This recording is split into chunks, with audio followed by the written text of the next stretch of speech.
Hi കൂട്ടുകാരെ, പുതിയൊരു വീഡിയോയിലേക്ക് എല്ലാവർക്കും സ്വാഗതം. അങ്ങനെ ഇനി ഗൗതം ആ വീട്ടിൽ നിന്ന് ഇറങ്ങിയിരിക്കുകയല്ലോ. അങ്ങനെ ഗൗതം ഇങ്ങനെ സങ്കടത്തോടു കൂടി തൻ്റെ വീട്ടിലിരുന്ന് ഭക്ഷണം കഴിക്കുകയാണ്. കഞ്ഞിയും പയറൊക്കെയാണ് കേട്ടോ കുടിക്കുന്നത്. അപ്പോൾ ഈ സമയം ഗൗതം, നീ എന്താ ഭക്ഷണം കഴിക്കാത്തതെന്ന് നിർമ്മല ചോദിക്കുന്നുണ്ട് കേട്ടോ. അപ്പോൾ സമയം പറയാണ്, ഒന്നുമില്ല. അപ്പോൾ നിധി ചന്ദ്ര പറയുന്നുണ്ട്, മോനെ ഈ കഞ്ഞിയും പയറൊക്കെ ആയതുകൊണ്ടാണോ? അത് കേട്ട ഉടനെ നിധി പറയാണ്, ഗൗതമിന് കഞ്ഞിയും പയറെന്ന് വെച്ച ജീവനാണ്, കൂടെ ഒരു ചുട്ട പപ്പടവും ഉണ്ടെങ്കിൽ. പക്ഷേ ഇപ്പോഴത്തെ മാനസികാവസ്ഥ അതല്ല. അപ്പോൾ ഗൗതം പറയാണ്, ഇപ്പോൾ എനിക്ക് 5 സ്റ്റാർ ഹോട്ടലിൽ ചെന്നിട്ട് ഭക്ഷണം തന്നാലേ എനിക്കത് കഴിക്കാൻ വയ്ക്കില്ല, എൻ്റെ മാനസികാവസ്ഥ അങ്ങനെയാണ്, അതാണ് എന്നൊക്കെ ഇങ്ങനെ പറയണം കേട്ടോ. അപ്പോൾ അതൊക്കെ കേൾക്കുമ്പോൾ വലിയ വിഷമം തന്നെ അവർക്ക് തോന്നുകയാണ്. അങ്ങനെ ഈ സമയം ഇപ്പുറത്താണെങ്കിലോ ശിവാനി വലിയ സന്തോഷത്തിലാണ്. ശിവാനിയും മറ്റുള്ളവരൊക്കെ വലിയ സന്തോഷമാണ് കേട്ടോ. അപ്പോൾ അവർ ഞങ്ങൾ കുടിക്കട്ടെ എന്നൊക്കെ ഇങ്ങനെ പറയുന്നുണ്ട് CKC. അപ്പോൾ അതൊക്കെ ആയിക്കോളൂ എന്ന് പറയണേ. എന്നാൽ ഈ സമയം ശിവാനിയുടെ അമ്മയെ നിർത്താനുള്ള ആ പദ്ധതി, അതായത് വസുന്ധര പറഞ്ഞിരിക്കുകയാണല്ലോ ഇവിടെ ഒരു വാടക വീട് എടുത്ത് നോക്കട്ടെ എന്ന്. അപ്പോൾ വസുന്ധര രേണുകയോട് പറഞ്ഞുകൊണ്ടിരിക്കുകയാണ്, വാടക വീട് എനിക്കറിയാം, ഒരു ഹൗസ് കൊടുക്കുന്ന ആളെയൊക്കെ എനിക്കറിയാം, വേണമെങ്കിൽ ഞാൻ അവരൊക്കെ റെഡിയാക്കി തരാം എന്നൊക്കെ രേണുകയോട് പറയുമ്പോഴാട്ടോ ശിവാനി ഇപ്പുറത്ത് ഒന്നൊന്നര കിട്ടില്ല അഭിനയം. പൊട്ടൻ പ്രണവിൻ്റെ അടുത്തിട്ടോ, പൊട്ടനായി തന്നെ പ്രണവ്. അങ്ങനെ പ്രണവിൻ്റെ മുന്നിൽ ശിവാനി ഇങ്ങനെ അഭിനയിക്കുകയാണ്. എന്ത് ചെയ്യാനാണ് പ്രണവ്, എൻ്റെ അമ്മക്കൊരു മകള് ജനിച്ചതിലാണ് ഇതിലൊക്കെ പ്രശ്നം വന്നത്. എൻ്റെ അമ്മക്കൊരു മകളല്ല, ഒരു മകനായിരുന്നെങ്കിൽ ഇങ്ങനെ അമ്മയോട് വാടക വീട്ടിലേക്ക് പോയിക്കോളൂ എന്നൊന്നും എനിക്ക് പറയേണ്ട ആവശ്യമില്ല. ഇവിടെ വസുന്ധര ആൻറ്റി പറയുന്നത് ശരിയാണല്ലോ. വസുന്ധര ആൻറ്റി ഒരു കാര്യം പറയുന്നത് സത്യം തന്നെയാണ്. ഈ പറയുന്ന ഞാനിപ്പോൾ ഈ വീട്ടിൽ ഇങ്ങനെ എൻ്റെ അമ്മക്ക് നിൽക്കാൻ പറ്റാത്തത് ഞാനൊരു പെൺകുട്ടി ആയതുകൊണ്ടല്ലേ. എന്നാൽ ഒരു ആൺകുട്ടിയാണെങ്കിൽ എൻ്റെ അമ്മക്ക് നിൽക്കാൻ കുഴപ്പമില്ല, എൻ്റെ അമ്മയെ ഒരു വാടക വീട്ടിലോട്ട് മാറ്റിക്കോളൂ, കൂടെ പ്രണവ് ഞാനും അങ്ങ് മാറും കേട്ടോ. കാരണം എൻ്റെ അമ്മ തനിയൊന്നും നിൽക്കാൻ പറ്റില്ല, എൻ്റെ അമ്മയുടെ രോഗം അതൊക്കെ എനിക്ക് പ്രശ്നമാണ്. അപ്പോൾ അതുകൊണ്ട് ഞാനും അങ്ങ് പോയിക്കോളാം. പിന്നെ പ്രണവിന് എനിക്കും വിചാരിച്ചതുപോലെ ഒരു സന്തോഷകരമായ ജീവിതമൊന്നും കിട്ടത്തില്ല, പക്ഷെ കഴിയുമ്പോഴൊക്കെ പ്രണവ് വന്നാൽ മതി, എന്നാലും കുഴപ്പമില്ല. ഇതൊക്കെ പറയുന്ന പ്രണവ് ആകെ അതിശയപ്പെട്ടു പോവാണ് കേട്ടോ. എന്നിട്ട് പറയണേ, ഒരു മകളാണല്ലേ, അപ്പോൾ ഒരു മകളല്ലേ ഉള്ളൂ, മകനുണ്ടെങ്കിൽ ആ മകൻ നോക്കിക്കോട്ടെ എന്ന് കരുതായിരുന്നു. പക്ഷെ ഇപ്പം അതിനും പറ്റാത്തൊരു മാനസികാവസ്ഥയല്ലേ. എൻ്റെ അമ്മയെ എനിക്ക് കൈയൊഴിയാൻ പറ്റില്ല, ഞാൻ കൂടെ പോവും. അതുകൊണ്ട് പ്രണവിന് എൻ്റെയും ജീവിതത്തിൽ ഇനിയിപ്പോൾ നല്ലൊരു ജീവിതം കിട്ടുകയാണെങ്കിൽ ഇനിയിപ്പോൾ നമുക്കൊരു മോള് ജനിക്കുകയാണെങ്കിൽ നമുക്കും ഇങ്ങനെയൊക്കെ തന്നെ ആയിരിക്കില്ലേ, എന്ത് ചെയ്യാനാ പ്രണവ് എന്നൊക്കെ പറഞ്ഞ് പ്രണവിനെ കെട്ടിപ്പിടിച്ച് കരയുന്നത് കാണുമ്പോൾ പ്രണവല്ലാതായി മാറി കേട്ടോ. പ്രണവ് അങ്ങ് മാറുകയാണ്. പ്രണവ് പറഞ്ഞു, അങ്ങനെയാണോ, ഞാനൊരു കാര്യം തീരുമാനിച്ചിട്ടുണ്ട്, നീ അങ്ങ് തീരുമാനിക്കുന്നത് പോലെ കാര്യങ്ങളൊന്നും നടത്താൻ പറ്റത്തില്ല, എനിക്കറിയാം എന്ത് ചെയ്യണം എന്ത് ചെയ്യണ്ട എന്നുള്ളത്. അല്ല പ്രണവ്, അത് പിന്നെ പ്രണവ് എന്താ ഉദ്ദേശിക്കുന്നത്, എൻ്റെ അമ്മ എങ്ങോട്ടും പോകുന്നില്ല, അത് പിന്നെ വസുന്ധര ആൻറ്റി സമ്മതിക്കുമോ? വസുന്ധര ആൻറ്റി സമ്മതിക്കാതെ പ്രണവ് ഓരോ തീരുമാനങ്ങൾ എടുത്തു കഴിഞ്ഞാൽ അത് വിഷയമാവില്ലേ, നീ ഒന്നും മിണ്ടാതിരിക്കുന്നുണ്ടോ, എനിക്കറിയാം എന്ത് ചെയ്യണം എന്നുണ്ട്, പിന്നെ നീ കൂടുതലായി സംസാരിക്കേണ്ട എന്ന് പറയണം കേട്ടോ. അങ്ങനെ ഈ സമയം പ്രണവ് ഇത് പറയുമ്പോൾ ഉടൻ തന്നെ വീണ്ടും പറയുന്നുണ്ട് കേട്ടോ, അല്ല പ്രണവ് വസുന്ധരൻ സമ്മതിക്കാതെ നീ ഒന്നും മിണ്ടാതിരിക്കുക എന്ന് പറഞ്ഞിട്ട് അങ്ങ് പോവുകയാണ്. അപ്പോഴാണ് വസുന്ധര എല്ലാം കിടുക്കനായിട്ട് ഇവിടെ രേണുകയോട് പറഞ്ഞുകൊണ്ടിരിക്കുന്നത്. അങ്ങനെ രേണുകയോട് ഇങ്ങനെ പറയുമ്പോൾ ഉടൻ തന്നെ പ്രണവ്, എൻ്റെ ആൻറ്റി വാടക വീട്ടിലോട്ടോ എവിടേക്കാണ് പോകേണ്ടതെന്ന് ഞാനാണ് തീരുമാനിക്കുന്നത്. ശിവാനി ഒന്നിങ്ങ് വന്നേ. അപ്പോൾ ശിവാനി വരികയാണ് കേട്ടോ. ശിവാനി പറയണേ, അതെ, ഈ വീട്ടിലെ കാര്യങ്ങൾ തീരുമാനിക്കുന്നത് ഞാനാണ്, ഈ വീട് മുഴുവൻ ഈ വീടിൻ്റെ സ്വത്തുക്കൾ മുഴുവൻ എൻ്റെ പേരിലാണ് ഇപ്പോൾ എഴുതി തന്നിരിക്കുന്നത്. അപ്പോൾ അതുകൊണ്ട് ഞാനാണ് ഈ വീട്ടിലെ കാര്യങ്ങൾ തീരുമാനിക്കണം, ആരിവിടെ വേണം ആരിവിടെ വേണ്ടെന്ന് തീരുമാനിക്കുന്നത് ഞാനാണ്. അപ്പോൾ ഇവിടെ എൻ്റെ ഒരഭിപ്രായം മറ്റാർക്കും അങ്ങ് അനുവദിക്കാതെ നിൽക്കാൻ പറ്റില്ല, അനുവദിച്ച് തരണം. കാരണം നീ പറഞ്ഞല്ലോ ശിവാനി, നിൻ്റെ അമ്മയെ വാടക വീട്ടിലോട്ട് മാറ്റാന്നുള്ളത്. അപ്പോൾ വസുന്ധര ആകെ ഞെട്ടിപ്പോവാണ് കേട്ടോ. നീ പറഞ്ഞല്ലോ അതൊരിക്കലും നടക്കില്ല, എനിക്ക് ഈ നിൽക്കുന്ന അമ്മ നിൻ്റെ അമ്മയും എൻ്റെ അമ്മയും ഒക്കെ ഒരുപോലെ തന്നെ, അത് നീ മനസ്സിലാക്കണം, എൻ്റെ അമ്മയും നിൻ്റെ അമ്മയും ഒരേപോലെ തന്നെ, അത് നീ മനസ്സിലാക്കണം. നീ മനസ്സിലാക്കിയില്ലെങ്കിൽ അത് മനസ്സിലാക്കി തരാൻ എനിക്ക് കഴിയും. അതുകൊണ്ട് നീയും ഞാനും ജീവിച്ചിരിക്കെ നിൻ്റെ അമ്മ വാടക വീട്ടിലൊന്നും പോയി താമസിക്കേണ്ട ആവശ്യമില്ല, എൻ്റെ കൂടെ ഇത്രയും വലിയൊരു മണിമാളികയിൽ നിൻ്റെ അമ്മയും താമസിപ്പിക്കും. ഇതിനെ എതിർക്കാൻ ആർക്കാണ് ഇവിടെ ധൈര്യം? ആർക്കും ഒരു ധൈര്യമില്ല. ആരെങ്കിലും ഒന്ന് എതിർത്ത് നോക്കുക, അവർക്ക് ഇവിടെ നിന്ന് വീട്ടിലിറങ്ങാം. എന്താ ശിവാനി നിനക്ക് എതിർക്കണമെന്ന് ചോദിക്കാൻ കേട്ടാ.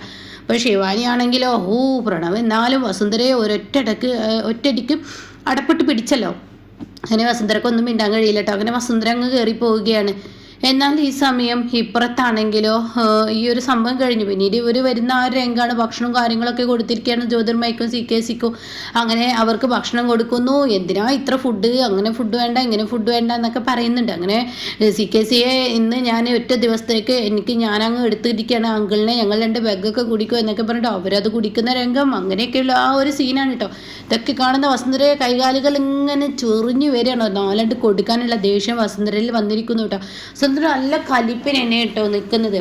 അപ്പോൾ ഈ സമയം ഇവർക്കിടയിൽ പിന്നീട് ചർച്ചാ വിഷയമാവുകയാണ്. ജ്യോതിർമയി പറയണേ, അല്ല ഇപ്പോൾ കാര്യങ്ങളൊക്കെ നല്ല ഭംഗിയായി നടന്നല്ലോ, ഇനിയിപ്പോൾ ഗൗതമിൻ്റെ പേരിലാണോ കമ്പനി കൊണ്ടുപോകുന്നത്? ഗൗതം ഇൻട്രസ്പ്രൈസസ് എന്ന് തന്നെയാണോ?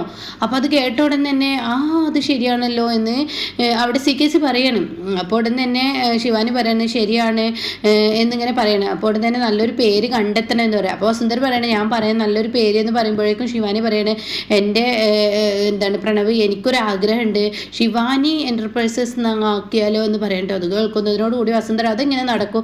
അപ്പോഴേക്കും രേണുക ഇടിച്ചു കയറാണ്. രേണുക പറയണേ, നല്ല പേരാണ്, എൻ്റെ മോള് രാശിയുള്ളവളാണ്, പ്രണവ് ഇന്ന് ഈ നിലയിലെത്താൻ എൻ്റെ മോളല്ലേ കാരണം, എൻ്റെ മോൾക്ക് നല്ല രാശിയാണ് എന്നൊക്കെ പറഞ്ഞിട്ട് രേണുക അങ്ങ് തട്ടിക്കൂട്ടുകയാണ്. അപ്പോഴേക്കും ഇവിടെ ജ്യോതിർമയും അതുപോലെ CKC അതിമ കയറി അങ്ങ് പിടിക്കാൻ കേട്ടോ. ശരിയാണ്, ഈ പറയുന്ന ഇവർ നല്ല ഇതുള്ളവർ തന്നെയാണ്, ശിവാനിയുടെ പേരിട്ടാൽ അടിപൊളിയായിരിക്കും പ്രണവ്, എന്താ അഭിപ്രായം? അപ്പോഴേക്കും വസുന്ധര പറയുന്നത് അതെങ്ങനെ ശരിയാവും, നമ്മുടെ കമ്പനിക്ക് ഒരു പേര് ഞാൻ പറയാമെന്നൊക്കെ പറയുമ്പോഴേക്കും പ്രണവ് പറയുന്നത് ശരി, എല്ലാവരുടെയും ആഗ്രഹം പോലെ തന്നെ ശിവാനിയുടെ പേര് തന്നെ ഇരിക്കട്ടെ എന്ന് പറയുന്നത്. പിന്നീട് നിലത്തൊന്നും അല്ലട്ടോ ശിവാനി കിടന്ന് എന്താ ചെയ്യേണ്ടതെന്ന് അറിയാതെ ശിവാനി ഇങ്ങനെ തുള്ളാണ് കേട്ടോ.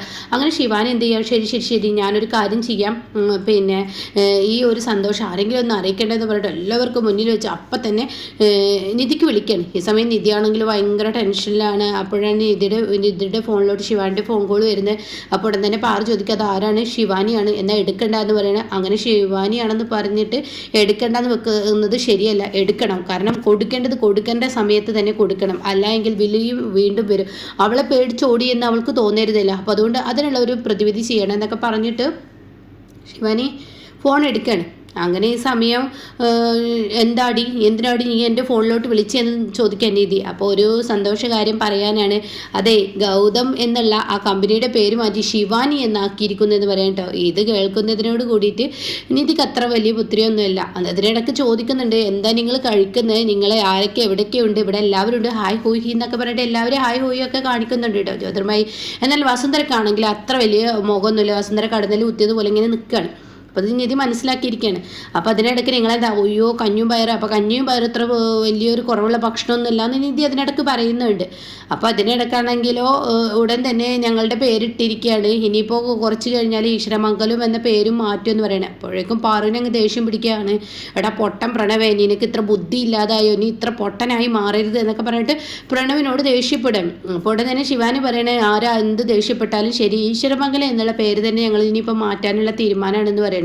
അത് കേൾക്കുന്ന നിധി പറയണേ, ഇവിടെ ഇരിക്കുന്ന ഓരോരുത്തർക്കും നീ ഇപ്പോൾ ആ വീടിൻ്റെ ഈശ്വരമംഗലം എന്നുള്ള പേര് മാറ്റിയെന്ന് വെച്ച് ഞങ്ങളെ സംബന്ധിച്ച് യാതൊരു പ്രശ്നവുമില്ല. പക്ഷേ അത് സംബന്ധിക്കുന്ന ഒരാളുണ്ട് ആ വീട്ടിൽ, 2 ആളേ ഉള്ളൂ. അപ്പോൾ ഈ സമയം വസുന്ധരയുടെ ആ ഒരു ഇതിങ്ങനെ മാറി വരുകയാണ് കേട്ടോ. ഈശ്വരമംഗലത്തിന് ഏറ്റവും കൂടുതൽ അവകാശിയുള്ളതെന്ന് പറയാൻ വസുന്ധരയും പ്രണവും മാത്രമേ ഉള്ളൂ, അല്ലാതെ വേറെ ആരും ഈശ്വരമംഗലത്തെ ഒരു അവകാശികളല്ല എന്ന് പറയും കേട്ടോ. ആ സമയം വസുന്ധര, ഇത്രയും നല്ലൊരു ആളെ ആയിരുന്നല്ലോ ഞാൻ തട്ടിക്കളഞ്ഞത്, ഇതൊരു വിഷജന്മമാണെന്ന് ശിവാനിയെക്കുറിച്ച് മനസ്സിലാക്കുകയാണ്. അപ്പോൾ ഇങ്ങനെ വസുന്ധരയുടെ കണ്ണിങ്ങനെ നിറയുന്നത് പോലെയും പെട്ടെന്ന് വസുന്ധര അങ്ങ് ഇതാവുകയും ചെയ്യാണ് കേട്ടോ. എന്നിട്ട് പറയണേ, നീ മാറ്റാതിരിക്ക് എന്താ ചെയ്തോടെ, എന്നെ സംബന്ധിച്ചത് വിഷയമല്ല. ഇനി മേലാൽ എൻ്റെ ഫോണിലോട്ട് കോൾ വന്നിട്ടുണ്ടെങ്കിൽ നിന്നെയും നിൻ്റെ ഭർത്താവിനെയും ഉണ്ടല്ലോ, മറ്റുള്ളവരെയൊക്കെ ഉണ്ടല്ലോ, ഞങ്ങളുടെ വീട്ടിൽ ഒരു അംഗത്തിൻ്റെ ഫോണിലോട്ട് പോലും നിൻ്റെ ഫോൺ കോൾ വരരുത് എന്നൊക്കെ പറയണം കേട്ടോ. അപ്പോൾ ഇങ്ങനെയൊക്കെയുള്ള ഒരു സീനാണ് ഇനി വരാനിരിക്കുന്നത് കേട്ടോ.